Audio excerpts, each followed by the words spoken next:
कि जो एफआईआर है, पुलिस एफआईआर है, पुलिस रिकॉर्ड्स हैं या फिर गवर्नमेंट के जो डॉक्यूमेंट्स हैं उसमें जाति को मेंशन ना किया जाए, और जो वो चैलेंजेस आएंगे उनके क्या सॉल्यूशंस हो सकते हैं, तो इसके जो फल मिलेंगे वो किस तरीके के होंगे। उसकी जाति को मेंशन किया गया तो उन्होंने बहुत स्ट्रांग ऑब्जेक्शन किया।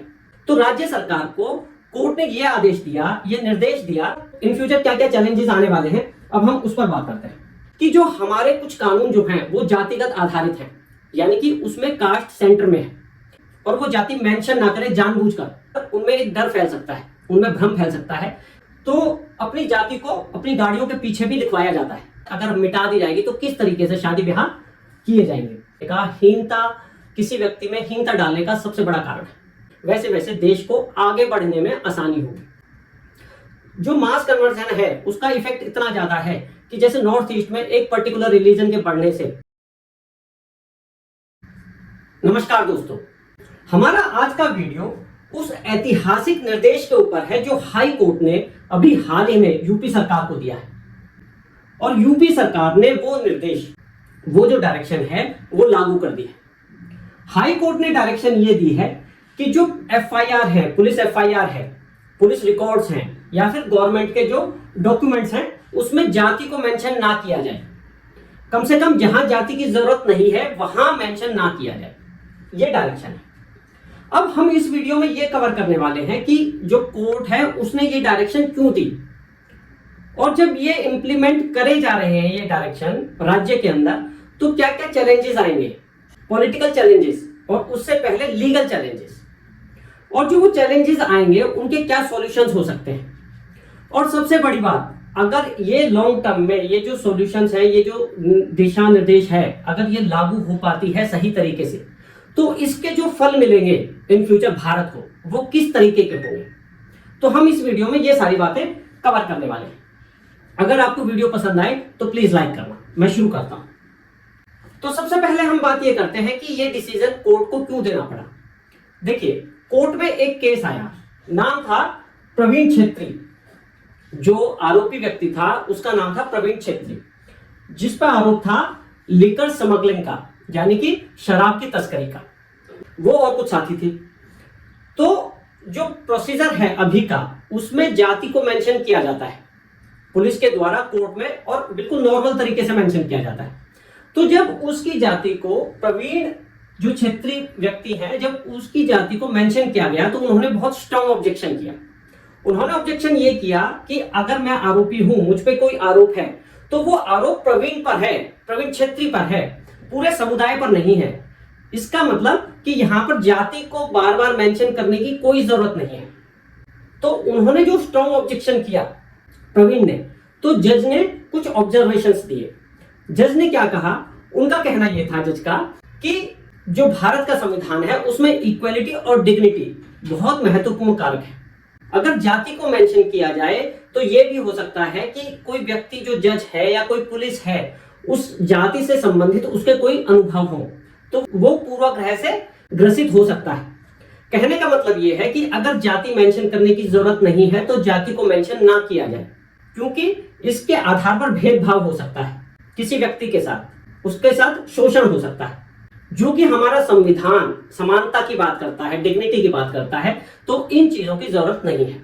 तो राज्य सरकार को कोर्ट ने यह आदेश दिया, यह निर्देश दिया कि जाति को पुलिस एफआईआर से, पुलिस रिकॉर्ड से और राज्यों का जो रिकॉर्ड है, जो गवर्नमेंट रिकॉर्ड है, उसमें मेंशन करने की जरूरत नहीं है। तो सरकार ने जब इन दिशा निर्देशों को लागू किया तो क्या क्या इन फ्यूचर क्या क्या चैलेंजेस आने वाले हैं, अब हम उस पर बात करते हैं।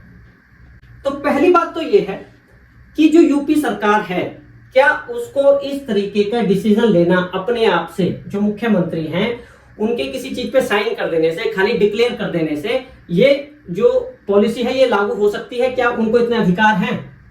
तो एक पॉसिबिलिटी ये है कि जो अपोजिशन है, जो विपक्षी दल हैं, वो सुप्रीम कोर्ट में जाए और वो ये मांग करे कि ये अधिकार आपको नहीं है। इसके लिए एक प्रॉपर पॉलिसी जो है वो असेंबली में बननी चाहिए, विधानसभा में, यूपी की विधानसभा में इस तरीके का कानून लाया जाए जो प्रॉपर प्रोसीजर्स हो जिसमें। तो इस तरीके से ये डिक्लेयर नहीं की जा सकती पॉलिसी। एक एस्पेक्ट तो ये है जो लीगल चैलेंजेस हो सकते हैं। एक बात ये है कि जो हमारे कुछ कानून जो हैं वो जातिगत आधारित हैं, यानी कि उसमें कास्ट सेंटर में है। जैसे कि SC/ST एक्ट है 1989। इस एक्ट में क्या है कि जो आरोपी है या फिर जो पीड़ित है उनकी जाति मेंशन करना जरूरी है, क्योंकि वो जो एक्ट है वो जातिगत भेदभाव पर ही आधारित है, जातिगत ह्यूमिलिएशन पर, कि हम किसी की जाति को मेंशन करके उसे शर्मिंदा कर रहे हैं, उसका अपमान कर रहे हैं, उसके साथ भेदभाव या शोषण कर रहे हैं। तो वो जो एक्ट है वो जाति पर ही आधारित है, यानी कि आरोपी की जाति, पीड़ित की जाति, इवन जो उसने जाति से संबंधित बातें कही हैं आरोपी ने, वो भी मेंशन करना जरूरी है FIR में। अगर FIR में ये चीजें मेंशन नहीं की जाएंगी जाति से संबंधित, तो केस कमजोर हो जाएगा, यानी कि केस सिद्ध ही नहीं हो पाएगा कि एक्चुअली में हुआ क्या, शोषण किस तरीके का हुआ या ह्यूमिलिएशन किस तरीके का हुआ। तो यहाँ पे जाति मेंशन करना जरूरी होगा। तो आपस में कॉन्ट्रडिक्शन हो गया, एक तरफ पॉलिसी कह रही है कि जाति को मेंशन ना किया जाए FIR में, जबकि कानून कह रहा है कि जाति को मेंशन करना जरूरी है। एक चीज और यहाँ पे क्या होगी, जो पुलिस है, एक पॉसिबिलिटी ये है कि इस पॉलिसी का, इस नए जो समाज सुधार के रूप में प्रस्तुत किया जा रहा है, इसका मिसयूज करें। यानी कि पुलिस को क्लियर है कि ये जाति से संबंधित है और वो जाति मेंशन ना करे जानबूझकर। अगर जो दूसरी पार्टी है वो कोई कम पढ़ा लिखा व्यक्ति है, दलित वर्ग का, कमजोर वर्ग का है, और पुलिस FIR में लिखे ही ना जाति, कंसीडरिंग ये कह के कि भाई अब जाति को मेंशन करना बंद हो गया है, सरकार की डायरेक्शन है, तो इस तरीके से जो कमजोर वर्ग है, जो SC/ST ग्रुप है, उसका केस कमजोर हो सकता है। तो फिर उपाय क्या है?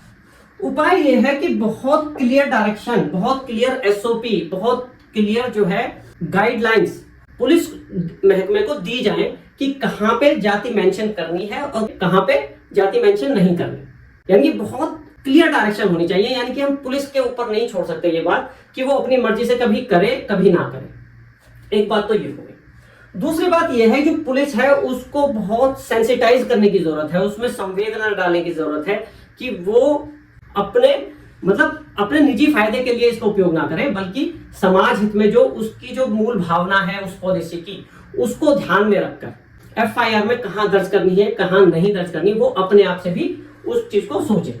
और जो पुलिस स्टेशन में सच में हो रहा है उसका पीरियोडिक ऑडिट्स हो, एक रेगुलर अंतराल पे ऑडिट्स होते रहने चाहिए कि वो सच में पॉलिसी इंप्लीमेंट हुई है या उसका कुछ मिसयूज हो रहा है जाने अनजाने।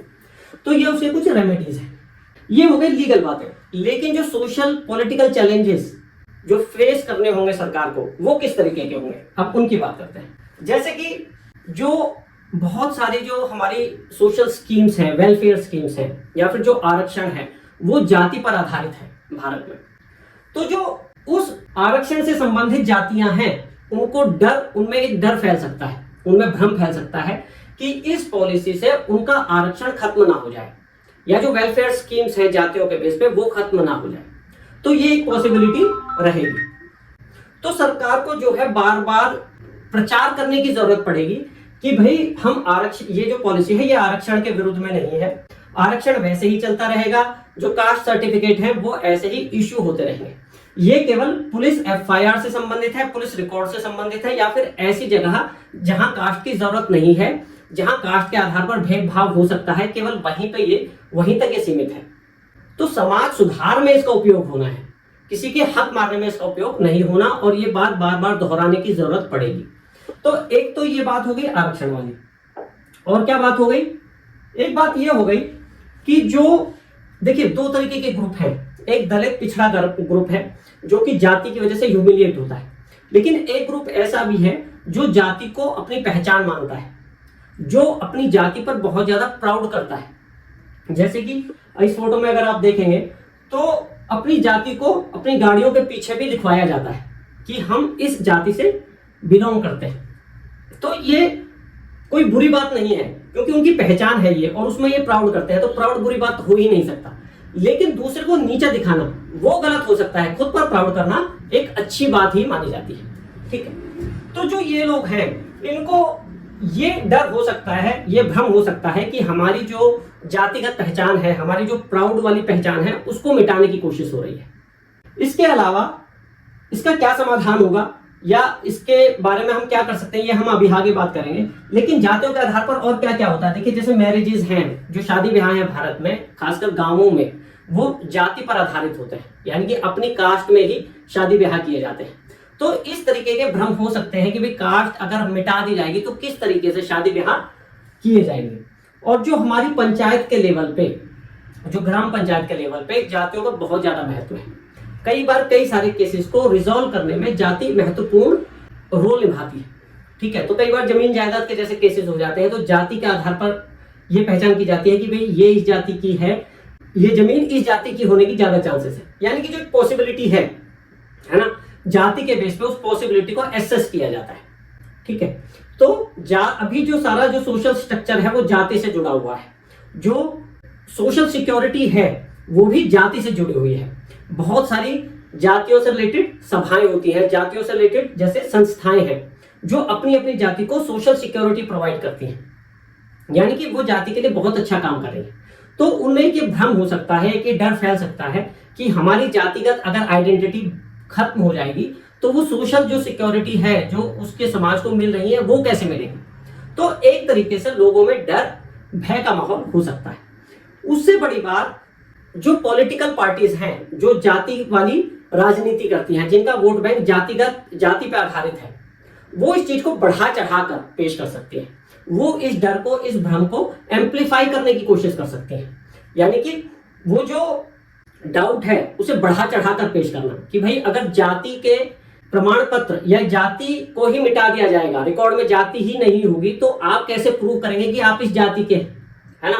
तो आपको किस तरीके से, तो वो जो जाति से संबंधित प्रॉफिट्स मिल रहे हैं वेलफेयर स्कीम्स के, वो कैसे मिलेंगे।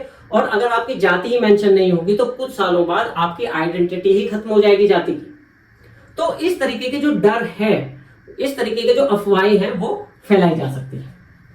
तो इससे क्या होगा, तो जो उस डर को जब एम्पलीफाई किया जाएगा, भ्रम फैलाए जाएंगे, अफवाहें फैलाई जाएंगी, तो उससे क्या होगा, मास प्रोटेस्ट हो सकते हैं, धरने, प्रदर्शन, है ना, जो हिंसा में भी बदले जा सकते हैं इन फ्यूचर।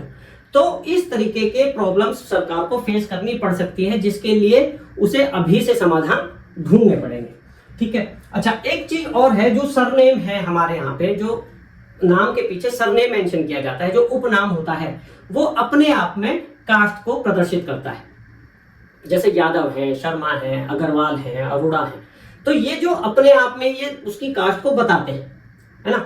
तो कास्ट तो यहां भी है ही, लेकिन कम से कम उन लोगों के लिए जो इससे अपना छुटकारा चाहते हैं, जातिगत, जो अपनी जाति को मेंशन नहीं करना चाहते, कम से कम उनके पास ये चांस होगा कि वो जाति से छुटकारा पा सके, ठीक है। अच्छा, अब हम बात करते हैं समाधान की, कि किस तरीके के समाधान हो सकते हैं। सरकार को मतलब प्रोएक्टिवली काम करना पड़ेगा जिन चीजों पे। देखिए, एक बात तो यह है कि जब आप एक कास्ट से रिलेटेड पहचान को मिटाना चाह रहे हैं, ठीक है, तो जो व्यक्ति है उसके लिए पहचान बहुत बड़ी चीज है।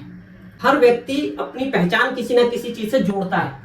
तो जब आप एक पहचान को खत्म करना चाह रहे हैं जो अभी इस समय में उसकी बड़ी पहचान है उसके लिए, तो वहां पे वो जो पहचान है वो रिप्लेस करनी पड़ेगी। और वो जो जिस चीज से आप रिप्लेस करेंगे वो पहचान पहले वाली पहचान से बड़ी होनी चाहिए, जिससे कि वो उसे इजीली एक्सेप्ट कर सके। अच्छा, एक चीज और है, पहचान जितनी बड़ी होगी, बड़ी से मतलब है जितने ज्यादा लोग उसमें इंक्लूड होंगे उस पहचान के अंदर, भेदभाव होने के चांसेस उतने कम हो जाएंगे। अभी जो यूपी के मुख्यमंत्री हैं उनकी पहचान एक धार्मिक व्यक्ति की पहचान है, जो अपने आप को नेशनल आइडेंटिटी और धार्मिक जो हिंदू पहचान के साथ अपने आप को जोड़ते हैं, या तो हिंदू पहचान के साथ या भारतीय पहचान के साथ। जो मुख्यमंत्री हैं यूपी के, वो चाहेंगे कि जातिगत पहचान को धार्मिक पहचान से रिप्लेस किया जाए, यानी कि जो एक स्पेसिफिक जाति है उसको हिंदू धर्म से अगर रिप्लेस किया जा सके तो वो एक बड़ी पहचान होगी जो समग्र रूप से लोगों को अपने अंदर इंक्लूड करेगी, जिससे कि भेदभाव कम हो सकेगा। तो ये हो गया मतलब एक छोटी पहचान को बड़ी पहचान से रिप्लेस करने वाली बात। जैसे ही धर्म से रिप्लेस होगी जातिगत पहचान, वैसे ही भेदभाव कम होता चला जाएगा, शोषण कम होता चला जाएगा। एक बात और है, जो धार्मिक पहचान है भारत में, जो हिंदू धर्म की पहचान है, उसको राष्ट्रीय पहचान से भी जोड़ा जाता है, यानी कि जो हिंदू धर्म है और जो भारतीयता है वो एक दूसरे का पूरक माने जाते हैं। यानी कि अगर जो हिंदू है वो ऑटोमेटिकली खुद को राष्ट्रीय पहचान के साथ तो जोड़ेगा ही, ऐसा विचार है। ठीक है, अच्छा, और क्या करना पड़ेगा सरकार को? सरकार को सोशल सिक्योरिटी नेटवर्क प्रोवाइड करना पड़ेगा।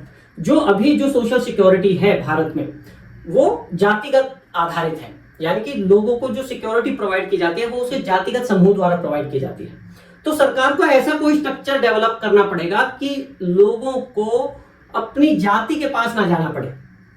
यानी कि जो सरकारी जो सिस्टम है वो इस तरीके से होना चाहिए कि वो खुद को सेफ महसूस करे, चाहे वो मेडिकल सिक्योरिटी हो, धन की कोई सिक्योरिटी हो, कोई भी इशू है, सोशल सिक्योरिटी हो, तो सरकार को वो एक स्ट्रक्चर बनाना पड़ेगा।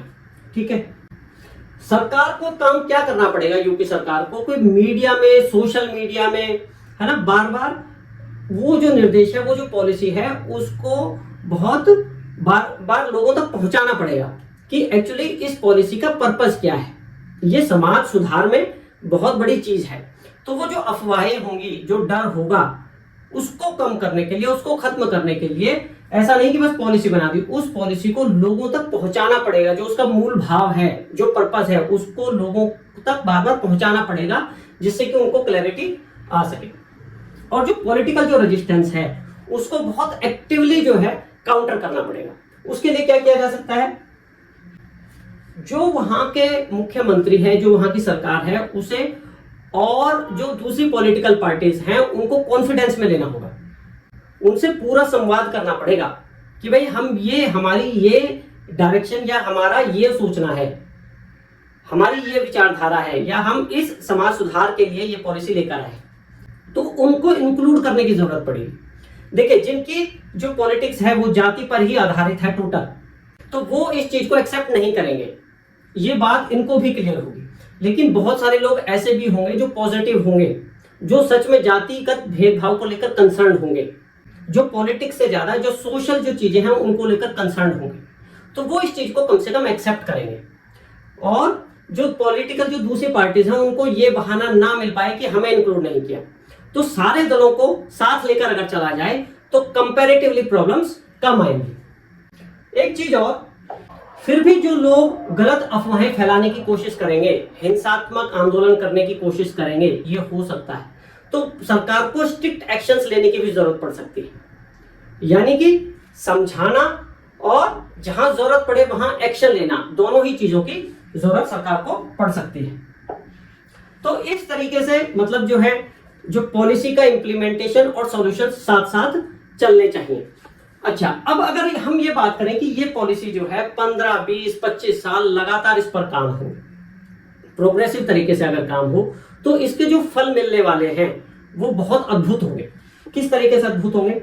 देखिए, जो कास्ट है उसको मेंशन करना, समाज में पब्लिकली मेंशन करना, है ना, नेगेटिव वे में मेंशन करना, ये हीनता प्रोड्यूस करने का, हीनता किसी व्यक्ति में हीनता डालने का सबसे बड़ा कारण है। और जो हीन व्यक्ति है, किसी भी वजह से हीन हो, उस हीनता के कारण व्यक्ति समाज में कंट्रीब्यूट नहीं कर पाता। कंट्रीब्यूशन किस तरीके का? जैसे कि स्पोर्ट्समैनशिप है, जो स्पोर्ट्समैन है, जो स्कॉलर्स हैं, बिजनेसमैन हैं, साइंटिस्ट हैं, है ना, तो कितने तरीके से कंट्रीब्यूट हो पाता है समाज में। जो एक हीन व्यक्ति है वो समाज में जो उसे कंट्रीब्यूट करना चाहिए या जो वो कर सकता है वो कंट्रीब्यूट नहीं कर पाता। तो अगर इस तरीके की जो जातिगत भेदभाव है, अगर इसको ये कम या खत्म हो पाए, तो जो वो हीनता से जो छुटकारा मिलेगा, तो बहुत ज्यादा पॉसिबिलिटी होगी कि जो कंट्रीब्यूट करने वाले लोगों की संख्या है वो बहुत ज्यादा बढ़ जाए। तो जैसे लोगों का कंट्रीब्यूशन बढ़ेगा, देश आगे बढ़ेगा, ज्यादा रिसर्च होंगी, ज्यादा धन पैदा होगा, है ना। यानी कि वो जो समाज है, समाज के आगे बढ़ने से देश बढ़ता है, और हीन भावना जब कम होगी या हीन भावना नहीं होगी तो समाज आगे बढ़ता है। तो समाज के आगे बढ़ने से देश आगे बढ़ेगा। जब हीनता नहीं होगी, ठीक है, तो वो जब ज्यादा कंट्रीब्यूट करेगा तो एक संभावना यह है कि उसकी आर्थिक स्थिति भी अच्छी होगी। तो जो डिस्पैरिटी है, जो असमानता है बिटवीन डिफरेंट ग्रुप्स, है ना, वो कम होगी। तो कहने का मतलब यह है कि जैसे जैसे भेदभाव कम होंगे, खास करके जातिगत भेदभाव कम होंगे, वैसे वैसे देश को आगे बढ़ने में आसानी होगी। जो विकसित भारत का सपना है वो जल्दी पूरा होने के चांसेस होंगे। एक चीज और देखिए, भारत में जो कन्वर्जेंस होते हैं वो उन लोगों को टारगेट किया जाता है जिनको समाज में सम्मान नहीं मिल पाता, ठीक है, जिनको समाज में हीनता की भावना से देखा जाता है। जो मास कन्वर्जन होता है वो इसी आधार पर होता है कि हमारे यहाँ पे जैसे फॉर एग्जांपल जैसे क्रिश्चियनिटी है, तो उसमें यही कहा जाता है कि हमारे धर्म में भेदभाव नहीं है जातिगत, तो ये एक बड़ा आधार बनता है मास कन्वर्जन का, ठीक है। तो जैसे जैसे जातियों में भेदभाव कम होगा, लोगों में हीनता कम होगी, तो कन्वर्जेंस रुकने के चांसेस बढ़ेंगे। कारण और भी हैं, लेकिन ये भी एक मुख्य कारण है। जो मास कन्वर्जन है उसका इफेक्ट इतना ज्यादा है कि जैसे नॉर्थ ईस्ट में एक पर्टिकुलर रिलीजन के बढ़ने से अमेरिका यहां पर एक अलग से कंट्री बनाने की सोच भी पाता है। यानी कि जो रिलीजन है वो किस तरीके से अलग अलग जो देशों से जुड़ा होता है। तो एक बड़ी बात यह है कि मास कन्वर्जन को रोकने की जरूरत है। कोई आस्था के कारण यानी कि कोई रिलीजियस पर्पज से कन्वर्ट होता है तो ओके, लेकिन लालच देकर, डर करके, दूसरों को हीन दिखा के अपने रिलीजन में कन्वर्ट करना, मास कन्वर्जन करना, तो देश को खतरे में डालने वाली बात है, समाज को खतरे में डालने वाली बात है। तो इस नीति का एक फायदा यह भी होगा कि जैसे जैसे जातिगत भेदभाव कम होगा, खत्म होगा, वैसे वैसे मास कन्वर्जन रोकने पर लगाम लगाई जा सकेगी। तो इस तरीके से हमने ये बात देखी कि जैसे अगर ये पॉलिसी इंप्लीमेंट हो पाती है या इस पॉलिसी को इंप्लीमेंट करने में क्या क्या चैलेंजेस आएंगे, क्या क्या सॉल्यूशंस हैं, और अगर ये सक्सेसफुली इंप्लीमेंट की जाती है तो इसके हमें लॉन्ग टर्म में क्या क्या फायदे होने वाले हैं। अगर आपको वीडियो पसंद आया हो तो प्लीज लाइक करना। अगले बार फिर किसी और इंपॉर्टेंट टॉपिक के साथ हम हाजिर होंगे। Thank you.